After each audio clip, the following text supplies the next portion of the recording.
Hello everybody, my name is Rachel and welcome to my channel, Nnedi. Today I'm here to talk about my most anticipated book releases of the third quarter of 2020, so July, August, and September. And you know what? 2020 has been a trash fire of a year in so many ways. The one good thing about it is that it is going by so quickly and I don't feel like I have to wait that long for certain books to come out. I will take some good thing about this year. A note before I begin on this list of 15 books, it's gonna be a long one. I didn't know this last time, but it's still applicable. Due to all the things happening this year, and chief amongst them the global COVID-19 pandemic, a lot of books are having their publication dates moved, they're getting pushed off. I know that happened to some of the books I talked about from the second quarter of the year. I would not be surprised if it happens to some of the books I talk about today. As always, I link everything that I talk about down below in the description, so if you need to go look them up and read full descriptions or see what the publication date is now, you can do that with the links down below. But anyway, now let's get into it. This very, very long list. I will try to keep some of my nattering to a minimum so we get through this quickly. Let's get into July. There are a grand total of 6 things that I want to get my greedy little hands on in this month. The first one, probably the last of the really, really big releases of the year for me, you know, books I've been looking forward to for years. Let's talk about that one first. It is The Relentless Moon by Robinette Kowal. This is the third book in her Lady Astronaut series that began with The Calculating Stars. And the first 2 books in the series followed a woman named Elma York, the titular Lady Astronaut. This third one switches to a fellow Lady Astronaut named Nicole Worgan, who at the moment I don't actually recall much about. I'm not going to describe the whole book since it is number 3 in the series, but the premise of the series overall is that a meteor strikes the United States in the 1950s and is going to cause global climate change that makes the planet unlivable, and this kicks the space program into gear so that they can attempt to establish colonies on the moon and on Mars. So as you might be able to tell from the title of this one, The Relentless Moon, Nicole is more focused on the moon colony, and I think it might delve more into the politics of the situation on Earth and in the United States, because it sounds like Nicole's husband is running for an important political office. So I'm excited. I loved the first 2 books. I'll be a little bit sad that it doesn't focus on Elma anymore, but I think part of her story is really played out, and now we can go on to other characters in the world. You know, whatever Kowal wants to write next, I will be happy with it, and I'm just thrilled that we're getting another Lady Astronaut novel. Another book that I've had my eye on for a couple of years since I first saw it was acquired and announced is Unconquerable Son by Kate Elliott. This is supposed to be coming out on July 7th, so pretty sure that one's going to be coming out at the right time. I've never actually read a book by Kate Elliott. She's a really big name in fantasy especially. I believe that Unconquerable Son is like space opera or maybe space fantasy. The only bit of the description that I saved is like the tagline, "A gender-swapped Alexander the Great on an interstellar scale." Plus it has an amazing book cover, so yeah, I don't need to know much more than that. Next is Trouble the Saints by Alaya Johnson. Johnson is an author that I encountered years ago when she was writing on the Tremonton series for Serial Box. That is kind of like the 4th Riverside novel in a way. And I was really impressed by the writing and the diversity that was brought into Riverside on Tremonton. So I looked up Johnson and at some point decided that none of her books out currently were really my thing, but her new book is something I definitely need to check out. So here's the description of it. The dangerous magic of the night circus meets the powerful historical exploration of the Underground Railroad in this timely and unsettling novel set against the darkly glamorous backdrop of New York City at the dawn of World War II. So it sounds like a mashup of historical fiction and fantasy. I don't think I've read anything quite like this before. Some of the elements here, especially like being kind of World War II era maybe, are not necessarily my buzzwords, but I am intrigued by what this will be about and the atmosphere of it and everything. So yeah, I'm gonna finally give one of Johnson's novels a shot. Speaking of Tremontaine, another person that I discovered through that series is Kathleen Jennings. Jennings did the artwork for the first 2 seasons of Tremontaine, which is how I was introduced to her art style and everything. She has this beautiful style of like paper cutout art. It's gorgeous. And she is having her fiction debut this year, and I'm really excited. It is called Flyaway, and it's set in Australia, which is possibly one of the most exciting things about it for me. So this says, in a small western Queensland town, a reserved young woman receives a note from one of her vanished brothers. A note that makes her question her memories of their disappearance and her father's departure. A beguiling story that proves that gothic delights and uncanny family horror can live and even thrive under a burning sun.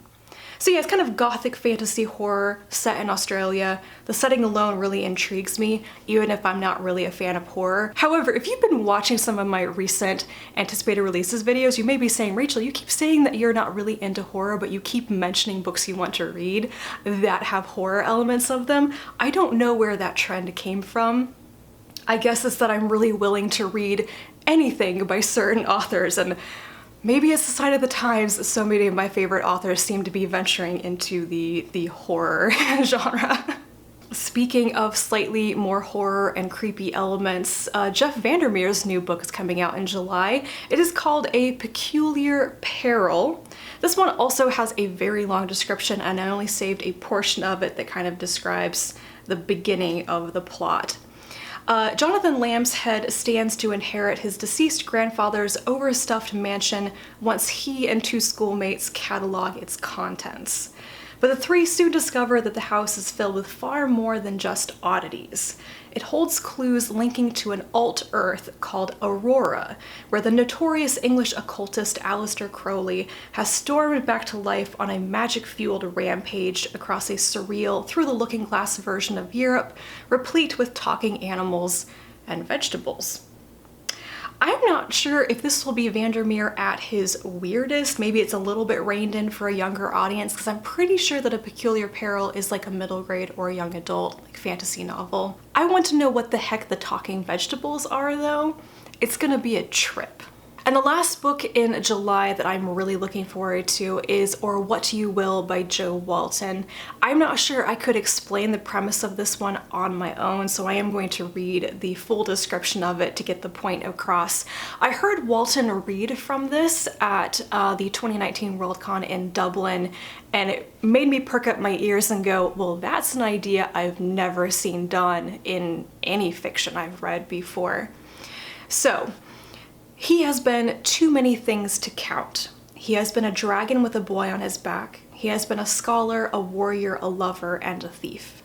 He has been dream and dreamer. He has been a god. But he is in fact nothing more than a spark of idea, a character in the mind of Sylvia Harrison, award-winning author of 30 novels over 40 years. He has played a part in most of those novels, and in the recesses of her mind, Sylvia has conversed with him for years. But Sylvia won't live forever any more than any human does, and he's trapped inside her cave of bone, her hollow of skull. When she dies, so will he. So I think that this is about either an imaginary character come to life in the mind of a writer, or another being who's made his way in there and can't get out again, and he just wants to live beyond his creator or his host. I think this is a mind-bending idea. I really want to know how Walton is going to pull this one off. Now on to August releases, and this next one is also a book that I found out about at Worldcon in 2019. It is Elatsoe by Darcie Little Badger, illustrated by Rovina Kai, which is very interesting. I'm not entirely sure if I'm pronouncing the name of this book correctly. I couldn't find a pronunciation of it anywhere, so excuse me if I got that wrong. I heard Darcie Little Badger talking on an asexuality panel at Worldcon where she mentioned that she was writing a book for younger readers, I think a young adult novel, with an asexual, aromantic character that was going to have like a romance for said character, and people were really intrigued by that idea during the panel. So I think that this is that book she was talking about. Whether it is or not, I can't really tell. The summary that I have here doesn't talk about any particular queer elements of it, so who knows. But this is the description. Imagine an America very similar to our own. It's got homework, best friends, and pistachio ice cream. There are some differences. This America has been shaped dramatically by the magic, monsters, knowledge, and legends of its peoples, those indigenous and those not. Elatsoe lives in this slightly stranger America. She can raise the ghosts of dead animals, a skill passed down through generations of her Lipan Apache family. Her beloved cousin has just been murdered in a town that wants no prying eyes, but she is going to do more than pry.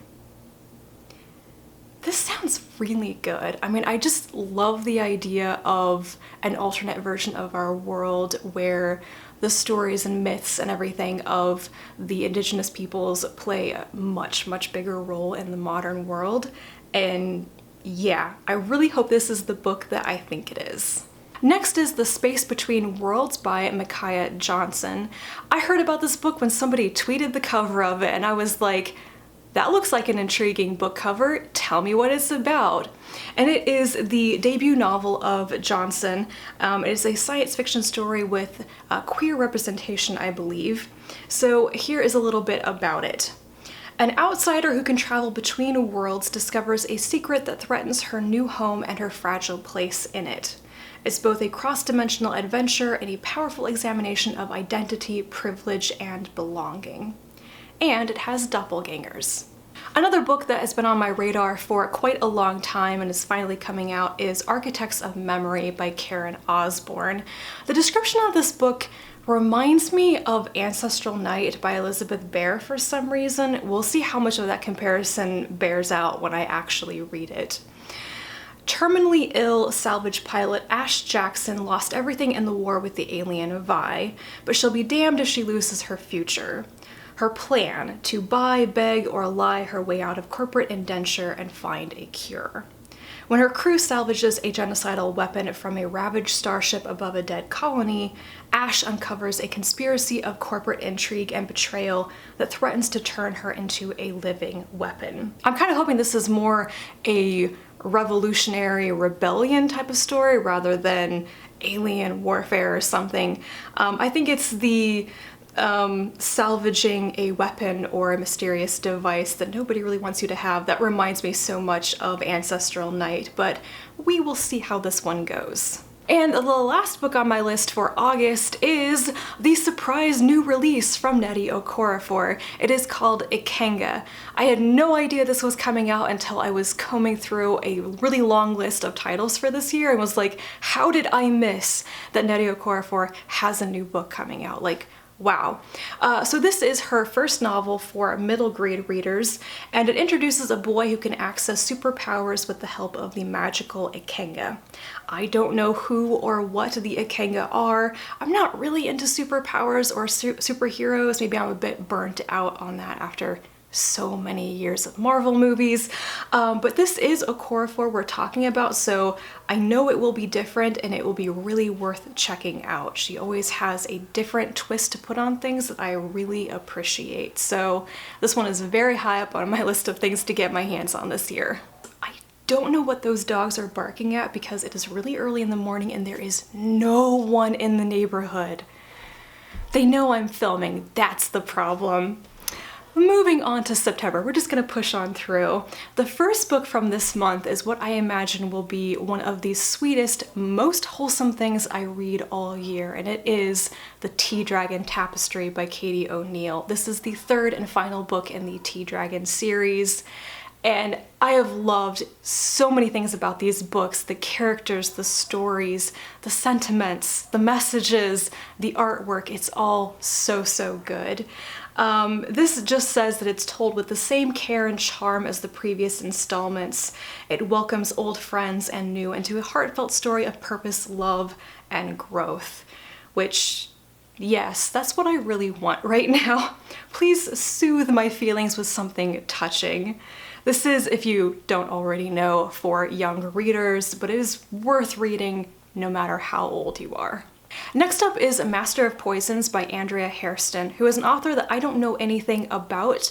I recently encountered her because one of her previous books won the Otherwise Award, and then I saw her name again on the forthcoming books list on Locus and was like, well, hey. It looks like Master of Poisons is some epic fantasy, maybe with some refreshing twists, since I'm not always into epic fantasy these days. It's about an empire suffering from what I kind of guess is climate change or poisoning of some type, and the people trying to save the land and survive. I have never experienced Hairston's style before. I have no idea what I'm getting into with this book, but the description basically raves about her rich and lush prose, so I will definitely try this one out and hopefully find another author that I really enjoy. You probably don't need me to tell you about this next book because it's one of the biggest, most anticipated releases in SFF in 2020, but I'm going to be the 10 millionth person to mention it because I am also excited for it, and that is Piranesi by Susanna Clarke. I'm going to read the whole description of this that I have saved because it's just the imagery in this, guys.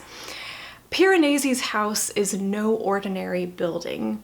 Its rooms are infinite, its corridors endless. Its walls are lined with thousands upon thousands of statues, each one different from all the others. Within the labyrinth of halls, an ocean is imprisoned. Waves thunder up staircases, rooms are flooded in an instant. But Piranesi is not afraid. He understands the tides as he understands the pattern of the labyrinth itself. He lives to explore the house. There is one other person in the house, a man called the Other, who visits Piranesi twice a week and asks for help with research into a great and secret knowledge, capitalized. But as Piranesi explores, evidence emerges of another person, and a terrible truth begins to unravel, revealing a world beyond the one Piranesi has always known. I don't know if this novel has any connection to Clarke's one and only previous novel, Jonathan Strange and Mr. Norrell. It may be something completely new from Clarke, and I cannot wait. Moving on to the last two books on my list for this quarter, we have The Art of Saving the World by Corinne Duyvis.